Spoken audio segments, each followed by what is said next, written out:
வேதாமத்தில் சொல்லப்பட்டிருக்கிற ஒரே ஒரு பிரமாணத்தை நாம் கடைபிடிப்பது நிமித்தமாக பிதாவாகிய தேவன் எப்படி இருப்பார் என்பதை நம்மால உலகத்தாருக்கும் மற்ற விசுவாசிகளுக்கும் காண்பிக்க முடியும்.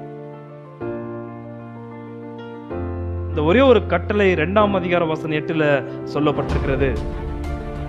உலகத்தின் கரையோடு கூட நீங்கள் திக்கற்ற பிள்ளைகளையும் விதேயமார்களும் விசாரிப்பது பிதாவாகிய தேவனுக்கு கொஞ்சம் கூட பிடிக்காத ஒரு விஷயம். உலகத்தாருடைய கரையோடு கூட நீங்களும் நானும் மற்ற ஜனங்களுக்கு சேவை செய்கிறதே கர்த்தருக்கு பிடிக்காது. காரணம் என்ன?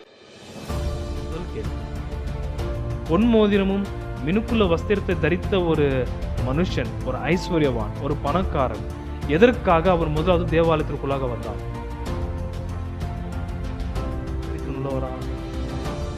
எதற்காக ஒரு ஏழை விசுவாசி அடிபட்டு உள்ள வருகிறான்? தொட்டி விட்டுறதுக்கா?